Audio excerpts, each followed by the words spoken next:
यहाँ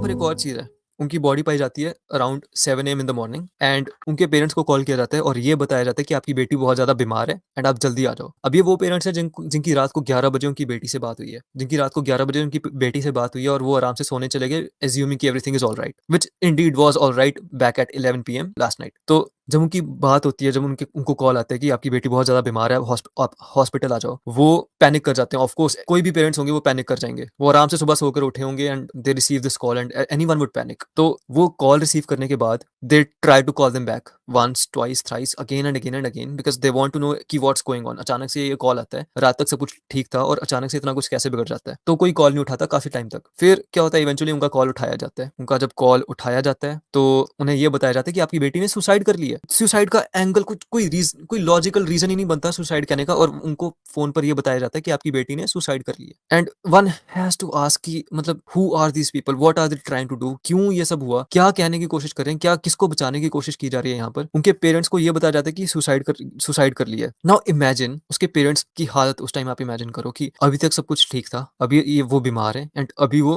अचानक से न्यूज़ आती है कि उन्होंने सुसाइड कमिट कर लिया। कोई रीज़न नहीं, कुछ नहीं, आउट ऑफ नोवेयर ये न्यूज़ आती है। अब क्या होता है कि जो पेरेंट्स हैं, फादर एंड मदर, वो अपने पड़ोसियों को लेकर वो हॉस्पिटल जाते हैं। पड़ोसियों को लेकर हॉस्पिटल जाते हैं तो हॉस्पिटल में सबसे पहले उन्हें 3 घंटे वेट करना पड़ता है अपनी खुद की बेटी की बॉडी को देखने के लिए। 3 घंटे उस हॉस्पिटल के अंदर ही वो बॉडी पड़ी होती है और 3 घंटे उन्हें वेट करवाया जाता है। क्यों? For what reason? क्या क्या चल रहा था वो 3 घंटे तक? कौन से ऐसे आप बॉडी के साथ टैम्परिंग कर रहे थे, जो एविडेंस है उसके साथ टैम्परिंग कर रहे थे, जो आपको 3 घंटे लगे? एंड 3 घंटे के बाद भी जब फादर अंदर जाते हैं, उन्हें फाइनली जाने दिया जाता है देखने के लिए कि हुआ क्या है। What he finds there is absolutely heart breaking. मतलब I can't even imagine the state of his mind when उनको अपनी खुद की बेटी की बॉडी इस स्टेट में देखने की पड़ी होगी। उनकी बेटी, वही जैसे मैंने आपको बोला कि हर legs were wide apart at a 90 degree angle because her pelvic girdle was broken. मतलब इतनी ब्रूटैलिटी के साथ उनका मर्डर किया गया। उनका गला दबाया गया। उनकी आँखों से खून निकल रहा था, मुँह से खून निकल रहा था, nostrils were filled with blood. This is the state her father found her in. मतलब ये हालत देखना, I can not even imagine what he had to go through और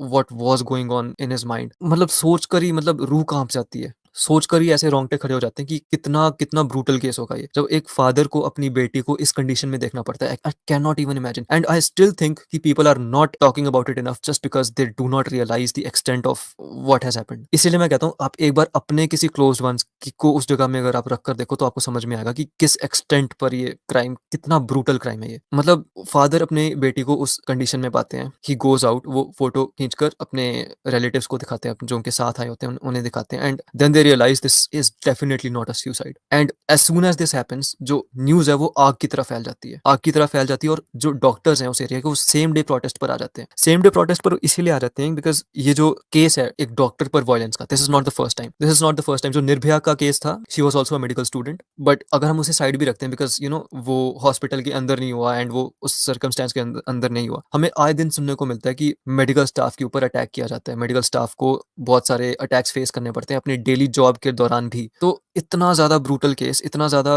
ब्रूटल सिनेरियो, इतना ज़्यादा मतलब हार्श कंडीशंस के अंदर अंडर काम करने के बाद भी doctors have to face all of these situations which are definitely not comfortable, especially not in a work place. ऊपर से बीइंग अ लेडी, अब वो एक लेडी के लिए सेफ ही नहीं है, एज अ डॉक्टर भी सेफ नहीं है। अगर वो लोगों को बचाने का काम कर रहे हैं, वही लोग उन पर क्वेश्चन करते हैं, उनको डराते हैं, धमकाते हैं and they have to face all of these things on a everyday basis. Imagine, I can't even explain कि मतलब कितना ज़्यादा ब्रूटल होता होगा डॉक्टर्स के लिए their everyday job.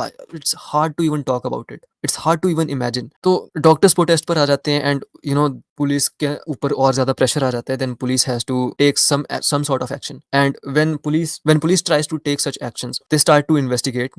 They have more pressure, so they have to investigate. अब वो 3 घंटे तक क्या हुआ हमें अभी भी कुछ नहीं पता। अभी तक कुछ सामने नहीं आया कि वो 3 घंटे क्या चल रहा था जब वो लेडी के फादर को देखने नहीं दिया गया, पेरेंट्स को देखने नहीं दिया गया वो बॉडी को। तो डेफिनेटली एविडेंस के साथ टैंपरिंग हुई होगी, बहुत ज्यादा हुई होगी, लेकिन उसके बाद भी आप कितना ही छुपा लोगे? इतना ज्यादा ब्रूटल क्राइम था कि आप कितना ही छुपा लोगे? पहले तो आपने सुसाइड कहकर उसे साइड पर करने की कोशिश की, जब आप वो भी नहीं कर पाए, then you had to tell them कि देखिए ये हुआ है। एंड ऑब्वियस था, हर किसी के लिए ऑब्वियस था कि this is definitely a murder, a brutal murder. And उनकी जो वेजाइनल इंजरीज हैं, there is overwhelming evidence to show कि ये रेप था। इनफैक्ट ये गैंग रेप था, ये किसी एक इंसान का काम नहीं हो सकता। Everyone is repeating it again and again and again.